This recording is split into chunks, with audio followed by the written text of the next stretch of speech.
How about a little bonus orange and blue today at Cecil, Lammey, Andrew Mason, talking about the Denver Broncos and talking about the quarterback that they could draft in the first round, maybe not even move up to get him. You saw the beautiful thumbnail. It's Michael Penix Jr. Mace, what do you think? He looks like he can run Sean Payton's offense really well. Um, and I would say this. I was thinking about it with Michael Penix Jr. We'll get into the injuries, of course, because it's a big part of the Michael Penix story.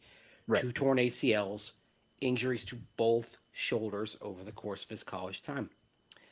So he's lost a little bit of mobility from when he was at Indiana University, where he started before transferring to the University of Washington.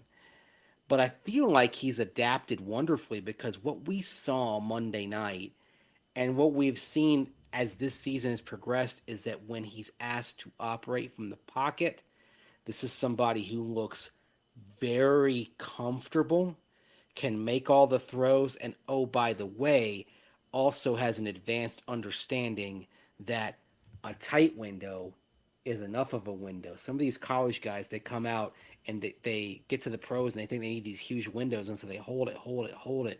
Right. Penix already has a mid-career quarterback levels understanding that the tight window is one you've got to exploit. One thing, and I'll go over his numbers real quick last night against Texas on Monday night 29 to 38, 430 yards, 2 touchdowns, no INTs. Mm-hmm. 35 touchdowns on the year, 9 INTs. So it's not like he's being completely safe with the football. And Mace, you mentioned it. College windows are so much different than pro windows. He can use an interesting arm angle, but he's improved that as well. He's always had the sidearm, but you see Yeah. him this year making better release and more accurate passes by adjusting that release point, something not very many NFL quarterbacks can do good. And he's already Right. doing that at an advanced level. And the other thing is, you're not going to want to mess with that delivery too much, right? No. Um, you didn't want to mess with Philip Rivers back in the day, right? And he kind of shot putted it. Well, he shot putted his way to a 17-year career that included 15 very successful seasons as an NFL starter. Um, I know there's concern about, oh, he's left-handed. Not many left-handed quarterbacks have succeeded. There haven't been many left-handed quarterbacks, period. Okay? I Right. mean, we want to go through right-handed quarterbacks and go through the rabble of failed righties and the ones that are successful. Uh, that I think is something that is overrated. Is the Yes. whole, oh, he's a left-handed. I'm not concerned about that. That's something you can easily work with. You adjust your offense. Your receivers get used to the spin of the ball. Boom, that's it. You go on. That's fine. Didn't we learn That's that with fine. Tua and everything Mike McDaniel's been able to do with Tua? Like people bring that Yeah. up like it's a big hurdle. Like, oh, you have a left-handed quarterback. Whatever. Didn't we learn that decades ago with Boomer Esiason and Steve Young and Mark Brunell, who at one point in the '90s were all flourishing? I there are valid discussions to have about Michael Penix Jr., and they do revolve around the health and the medicals, which is why I said on social media Monday night that the most important day for Michael Penix in terms of his draft prospects, it's not Monday. It's not next Monday, the national championship against Michigan. Uh, it's when he goes for the medical evaluations at the combine. That's going to tell the tale. Yeah, people will bring up the injuries. We'll get to that in just a little bit, Mace, but let's talk about his age. I think that is actually a positive for Sean Payton because you're getting when you get a young player, maybe they're not used to the hard coaching that you're going to get from Sean Payton. When you get Mm-hmm. a young player, they're not used to the pro concepts that, well, Michael Penix is already used to. When you get a young player, you get someone that's a little, lack of a better term, young in the mind. Maybe run around doing stuff they shouldn't be doing, party boy quarterback, whatever. With Penix, you're not going to get that because he's 24. And I see that as a strength, although some may put that as a weakness, but I don't consider it that. I'm worried about the injuries. He's got to check out there Mm-hmm. medically. But as far as his age go, I think that's a positive with that much experience and that much maturity. Sounds like a Sean Payton fit. It does. He turns 24 in May, okay? And that's another Okay. thing. This isn't, remember Chris Wenke, Yeah. Heisman Trophy winner, who went and played baseball for a while. Like he was, he went through minor league baseball, played in the Toronto Blue Jays system back in the day, and didn't show up to play college football at Florida State to play his first game at the age of 25. Okay. When the Carolina Panthers drafted him and he made his debut as a week one starting quarterback in 2001, he was 29 years old. Okay.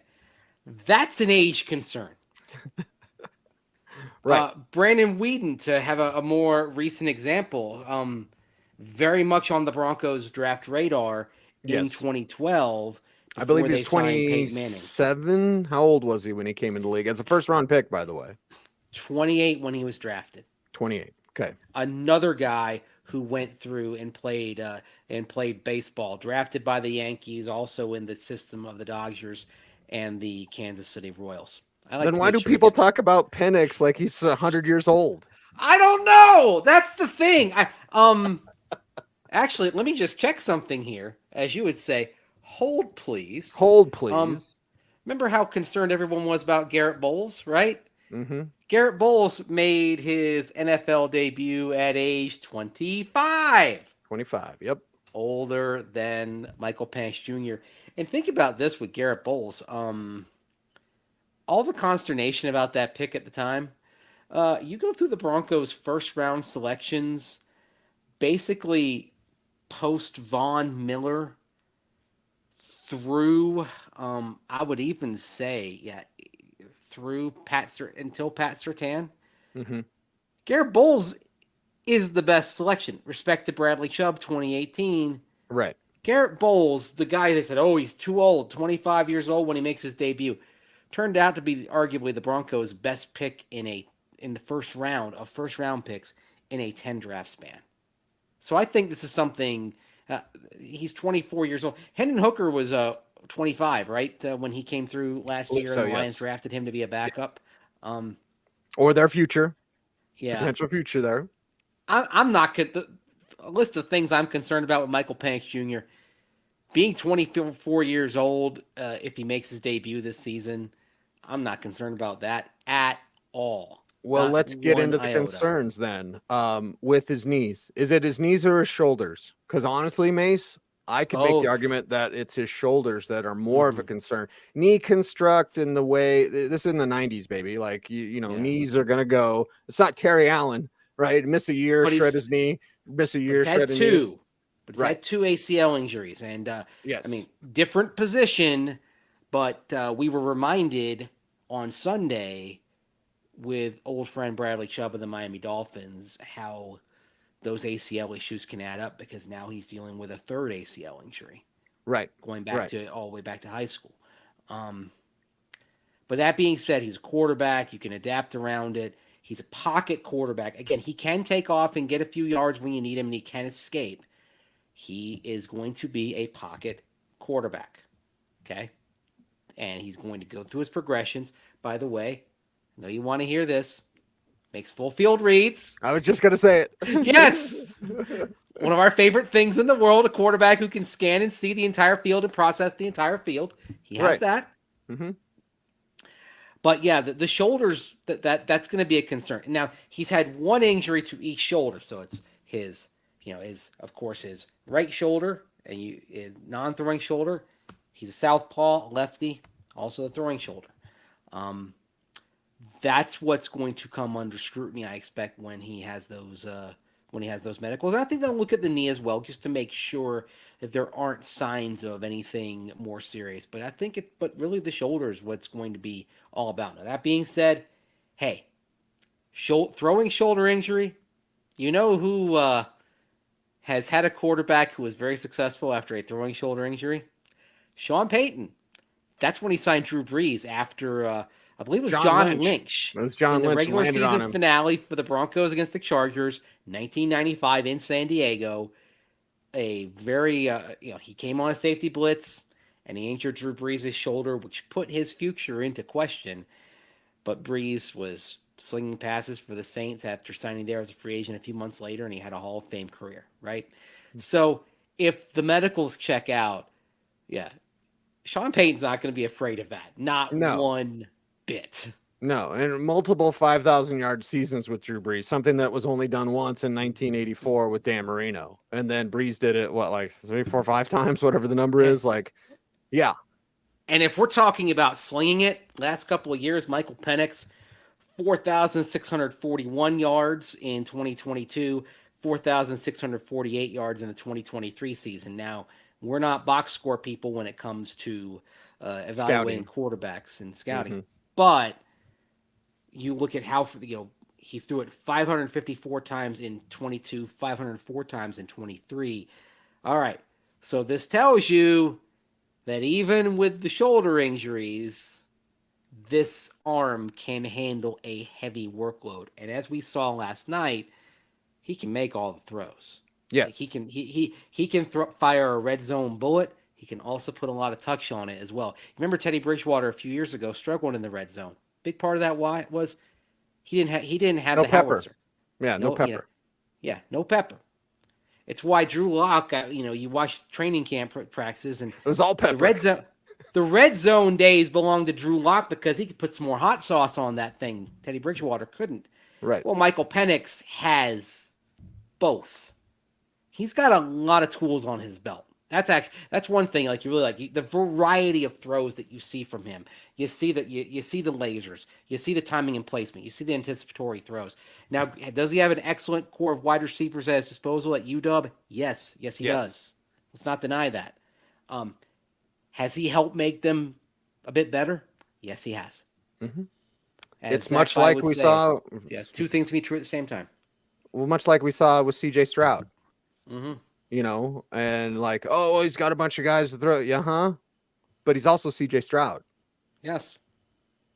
So. And you could say that in terms of the eye-opening performance in the college football playoff, it's what we saw from Penix may have the same effect that C.J. Stroud's performance had last year, even though it was in a loss. Right. That was very much a night where I think C.J. squelched the doubts about him. And with Michael Penix Jr., I think what doubts there were, I think he helped squelch those. But again, it all comes down to the medicals. And this is why we're not talking about Michael Penix Jr. as a likely top 5 pick. The medicals are probably going to send him down somewhere into the teens. I thought maybe going into this year, we were talking about second round for Michael Penix Jr. I believe that boat has sailed. Yes. Barring some horrible medical news for Penix at the combine, he's going to be a first-round pick. He's probably going to be somewhere in the middle of the first round.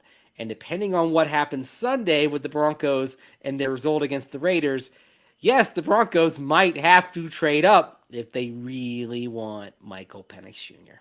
I think there's an advantage, much like the Miami Dolphins passed on Drew Brees because of his medicals, because of the shoulder, right? Let's go with Dante Culpepper, get our roll on.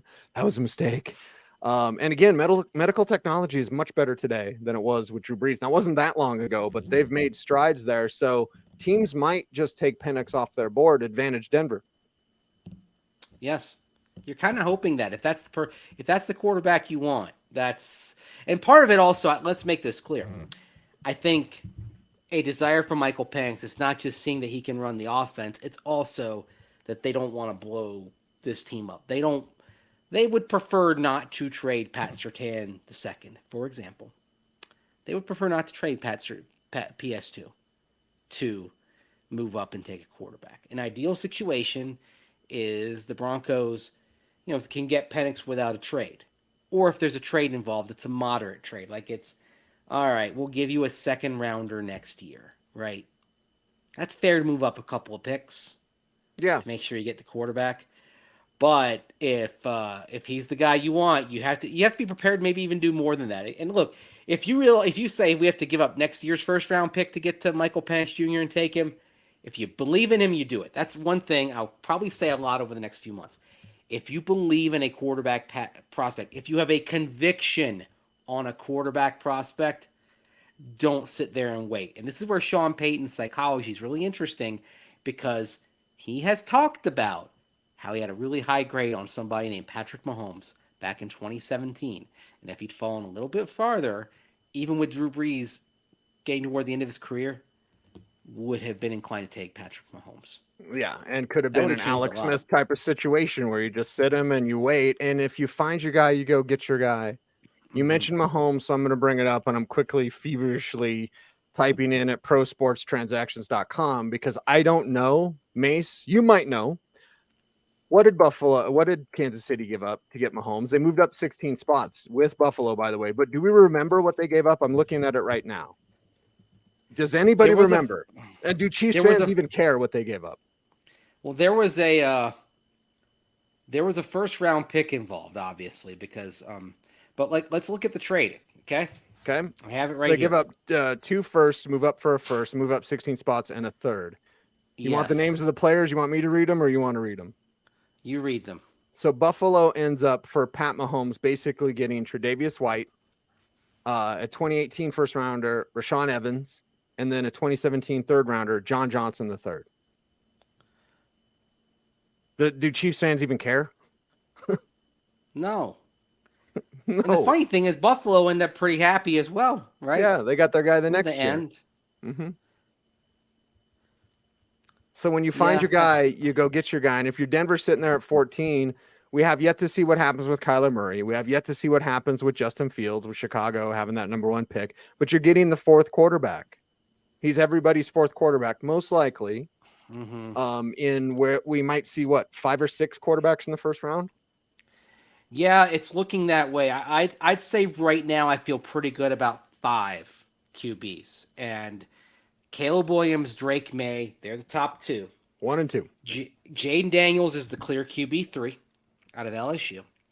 And then you get down to Michael Penix Jr., Bo Nix, and then someone who's going to be very polarizing in the discussion, that's J.J. McCarthy out of Michigan. Oh, yeah, he's already polarizing. Oh, yes. Bring him up on social media or sports talk radio at your own peril. Yes. Yeah, that, and just taking the temperature of Broncos country, the reaction to J.J. McCarthy, I think, would be lukewarm. The reaction to Bo Nix would be pretty enthusiastic in some circles. The reaction to Michael Penix Jr. might be pure giddiness. But again, that's today. That's right after that big night for Michael Penix Jr. Mm-hmm. We get to April, it could be a different mood. We could be having a different conversation. If we go down to Mobile and it's Penix and Bo Nix and J.J. McCarthy and maybe Jaden Daniels, if we're seeing all those dudes down there, we might be coming back with a different thing. We might be coming back saying, oh my gosh, you have to trade up for Jaden Daniels. That's it, right? Yep. And we know the Broncos are going to have intel on Jaden Daniels because he's at LSU, where Sean Payton and his staff have very tight connections to this day. So, yes. And it's at those all-star games where you get to see guys doing things that they're maybe uncomfortable with. We really tell. I'll bring up a story from last year, and you kind of chuckled at me, which is fine. But I was like, I want to see Jaren Hall. I considered him one of those mid-rounders. I identified Dak Prescott for a pro team, by the way, as a first-round pick. Kirk Cousins, you and I've seen some. We saw Russell Wilson, who had an average week and then was MVP of the game. Either way, I saw Jaren Hall. I think after the first day, I came up to you and I was like, he's not the guy. Yeah, he's not the guy. You can tell were pretty so quick. Excited. Yes. I mean, how many conversations did we have off air about Jaren Hall and how pumped you were? Yes. And then the first day, it was just like so obvious. So we're going to see Penix in person. We're going to know, or have a better feel about it. And the cool thing is you get to see these quarterbacks in juxtaposition, which is where you open eyes. Like, are we having a different conversation about Michael Pratt out of Tulane at the end of the week than we are at the start? Because if he's down there going rep for rep with these other guys and he's playing well, you get a chance to open eyes. And similarly, you get it like Jaren Hall. I mean, sometimes it works the other way. Another guy for whom it worked the other way last year, J.L. Skinner, not a quarterback. But I went down to Mobile expecting some big things from him. They didn't materialize. And that, plus the pre-draft injury, is the reason why the Broncos were able to get him in the 6th round. Hey, by the way, maybe we'll see J.L. Skinner get a jersey this week. Wouldn't that be nice? That would be nice. Coming up against the Raiders. Doesn't he have to get a jersey for this game? Broncos are out of it. Delivering Turner yells out for the season. he has to, right? Maybe Possibly. we'll talk to him in the locker room on Wednesday. Yes, maybe we will. He's usually around. We're gonna do the rounds this week because it's this week with knowing the season ends on Monday. You know what this is? This is exit interview time. Yes, because we won't get to talk to. Last day they'll be cleaning out their lockers and Right. won't be very chatty. This is the week to talk to go around. We're gonna talk to plenty of guys. We may not use it all this week, and maybe for future weeks as well. Save it up. But yep. we're gonna try to talk to as many guys as we can the next few days about what the season was, what they got, where they hope to go. And JL Skinner's one of them, and that personally, I'd like to see him get some reps on Sunday, even though I expect it'll only be special teams, barring injury. I'm going to bring up something real quick, Mace. Yeah, go ahead. Mr. Never do a show over 20 minutes. We're going to go over a little bit. I'm going to ask you this question, and it's somewhat controversial. I honestly don't know your opinion on it, which is fascinating to me because you and I talk a lot. Are quarterback wins a thing? You know how people love them some quarterback wins. We're talking about Penix. I mean, not even just this year, but that dude's a winner. Okay. Here's how Jay I look Cutler at didn't it. have those wins, right? John Elway didn't really have those wins either. No. I think if you're given, there are opportunities where you can elevate yourself and elevate others. What I'm looking for is a quarterback who elevates others, right? Right. Sometimes that elevation can mean taking a 2-10 team to 6-6. Okay. And we kind of all missed on, for example, Patrick Mahomes, right? Because Texas Tech was pretty dadgum mediocre when he was there. Right. You look back, you realize, yeah, the reason they got that far was because of him. In the pro ranks, a good example, Drew Brees, those years the Saints went 7-9, 3 years in a row in the mid-2010s. Well, that team did not have the personnel. No, that was not a 7-9 roster. That was about a 3-13 roster that went 7-9 3 years in a row while they were trying to basically rebuild. And then, fortunately enough for Breeze and Sean Payton, they put together talent, and then a lot of those final pieces came back in the 2017 draft that you and I talk about a lot, and they had flourished there in the late 2010s. So that's the thing. That's why I'm not hung up on QB wins. Look, I mean, it's obvious. If you like certain things, I don't know if I can mention on this show. When you see them, you know. When you see it, you know. You know what it looks like. That's right. So, this won't be the final show we do on Michael Penix. Again, no. Senior Bowl, everybody. But this is the first, and it's very significant, Mace. I'm glad that you and I were both giddy when we were talking and hey, we want to talk about Penix, but I don't want to do it at the end of a show. I want to talk about Penix, and I want to flesh it out, whole show. Yeah, and again, like you said, not the last show. No. And, we're going to have plenty of these shows coming up here over the next weeks and months, so stay tuned.